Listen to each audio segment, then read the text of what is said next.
right. Hello? Hello?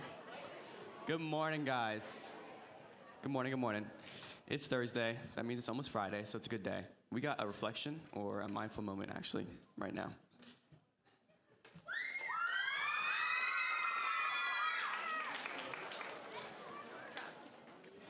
Hi, my name is Harper. And my name is Lila, and we're going to lead you in a calming breathing exercise this morning. We're going to lead you in a breathing technique called finger tracing. First, put your pointer finger at the bottom of your thumb and bring it to the top with an inhale. Breathing in slowly and then breathe out completely. Breathing in, fill your lungs, and breathing out and exhale completely. Breathe in and then breathe out. Breathe in and breathe out and relax your body. Thank you for participating, and we hope you have a relaxed start to your day.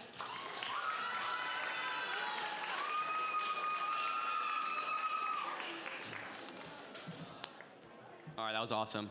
Okay, now we got Mr. Walsh for reflection.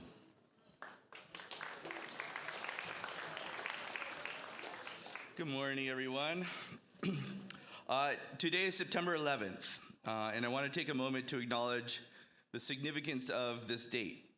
I know that none of you students were alive when it happened, and I also know there's nothing more distant than hearing an adult talk about something that feels like history instead of lived experience. Some of you may not even know why this date matters, and that's okay, but I do encourage you to look it up. But more importantly, I want to help make this day feel relevant to us here and now. 24 years ago, on September 11, 2001, our world changed in ways that are still being felt today. I don't think about it constantly like I used to in the days, weeks, months, years right after, but the impact of that day has never really left. It shaped how we travel, how we communicate, how we view safety, and how we see each other. For all of you, the world has always been post 9/11. You've only known life shaped by that moment. But more than fear or confusion that day caused, what stands out most to me now is the way people responded immediately after that day, with kindness, unity, and compassion. Strangers helped strangers, communities showed up for each other, people chose humanity over hate. It reminded us that life is fragile and that the way we treat each other truly matters. That's why kindness and respect aren't just nice words we say at school assemblies, they're essential. When we lead with empathy, when we choose to see the good in others, we help build something stronger, a community that cares, supports, and grows together. Right here at this school, in the aftermath of that tragedy, a group of students decided that they had to do something. They started volunteering at the Wailuku homeless shelter, a small but powerful act of service that came from a place of compassion. Though that service project, in this one example, has unfortunately faded away, students organized volunteering at the homeless shelter for years after that. And I see glimpses of that spirit that drove that act of service almost every day in all of you. As I reflect on my own time here, first as a middle school teacher, now as an administrator, I keep coming back to the same truth. The most important thing we can do is to take care of each other. We're not always going to get it right, but we can keep growing. And that growth starts with how we treat the people around us with respect, with kindness, and with a willingness to act when others need help. Lord, make us instruments of your peace.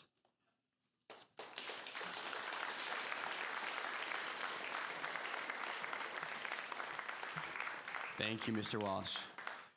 All right. Now we got TEDx up. Thank you.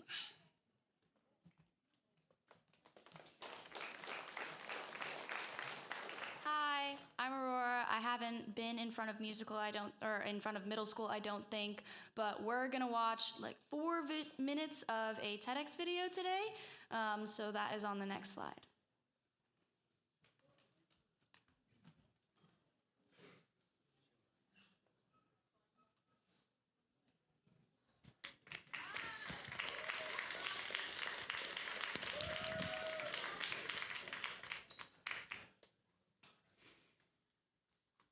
What do you love? I know for me personally, I love feeling alive. And I feel the most alive when I'm creating, when I'm immersed in what I'm doing. when I can feel the wood of a paintbrush on my fingertips, or when I start my camera, or open a new book, or grab my tennis racket, I feel like all that matters is the now. So I ask you again, what do you love?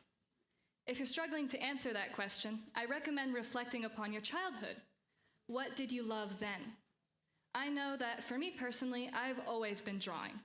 And sure, every bored 5th grader doodles in the corner of their notebook, but the thing is, when I began to draw, I lost myself. I felt present in the moment. So the thing is, if I love this feeling so much, why don't I draw more often? See, I come home from school, tired and hungry. All day in class I had thought about, fantasized even, coming home from school so that I could do what I wanted. In English, while tapping my feet, I thought of the painting I would do once I'm home. In chemistry, I would write music notes in the corner of my chemistry notebook, eager to come home and play it.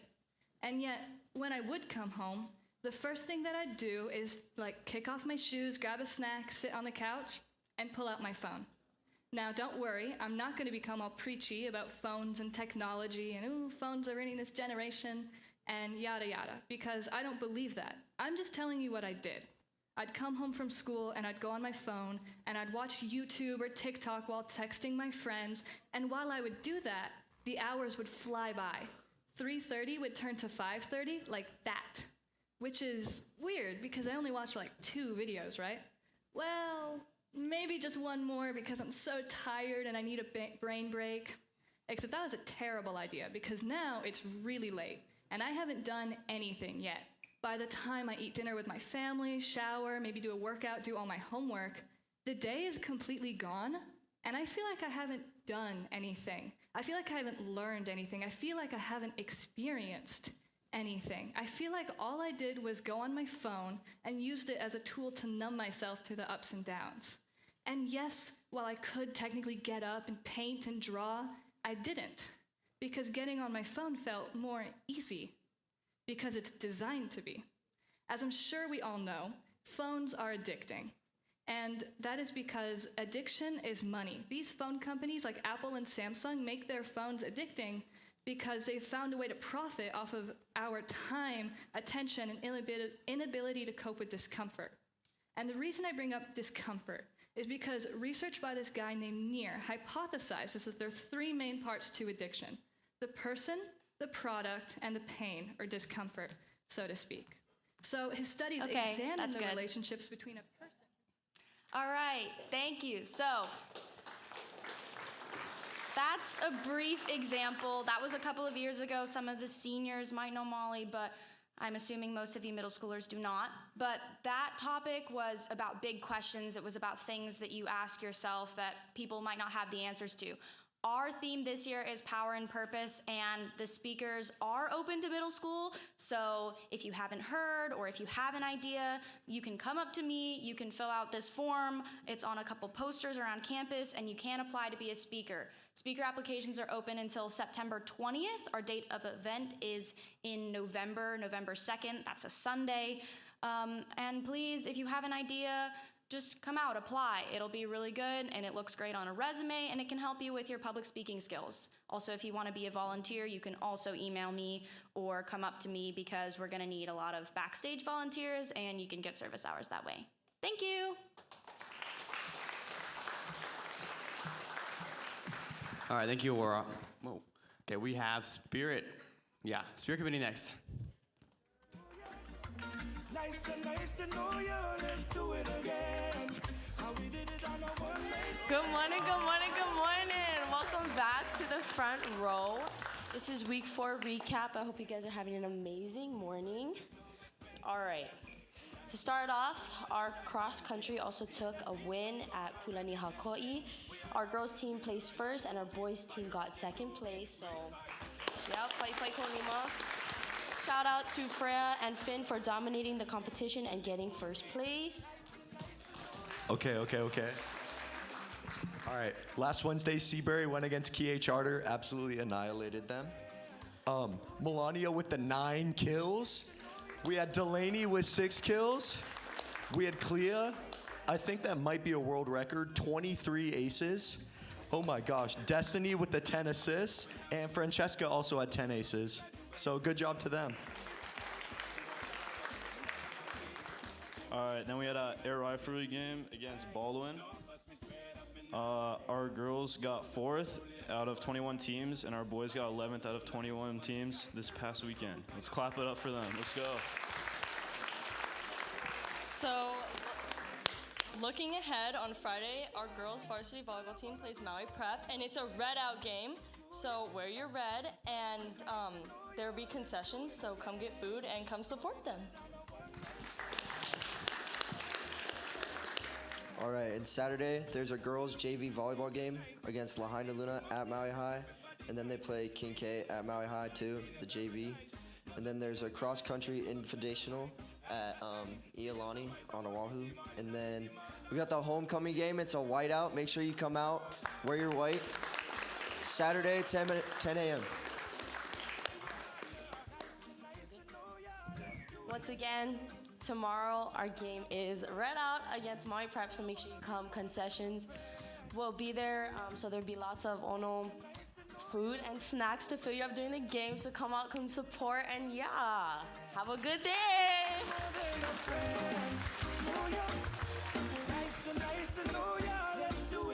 All right. Thank you, Spirit Committee. All right, now we got Spirit Week. Next slide.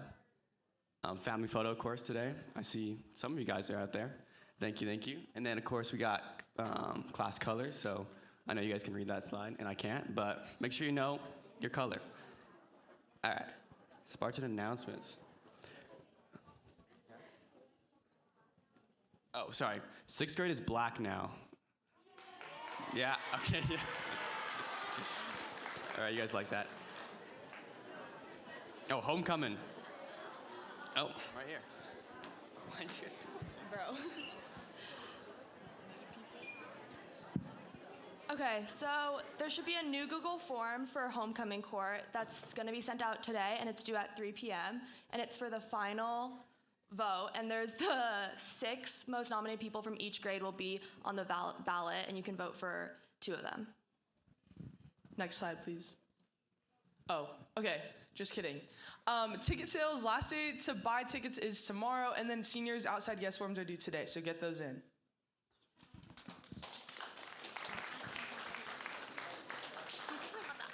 Oh yeah, also there's an asking competition, so make those videos. All right, yeah, come out if you wanna do a beach cleanup. Go to wildhawaii.org if you wanna know more. All right, Father Chris. Thank you, good morning, everyone. Thank you so much to Mr. Walsh for highlighting today. The National Park Service encourages us and invites us into a day of remembrance and service.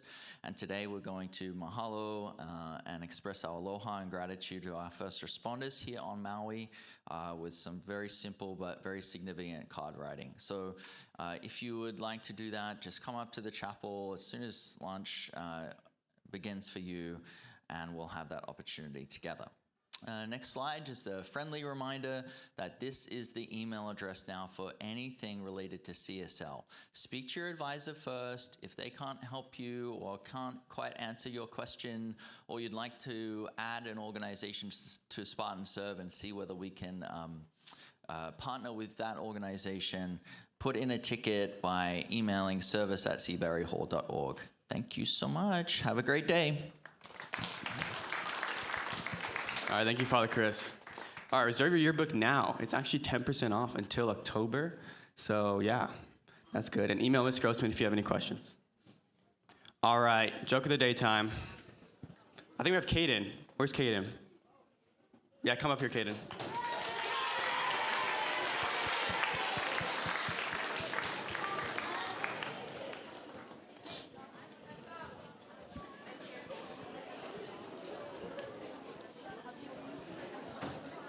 All right, come over here, come over here.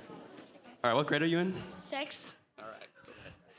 Why did the Blue Jay cross the road? Because he was practicing his jaywalk. All right, all right. All right, you guys are dismissed. Have a great day.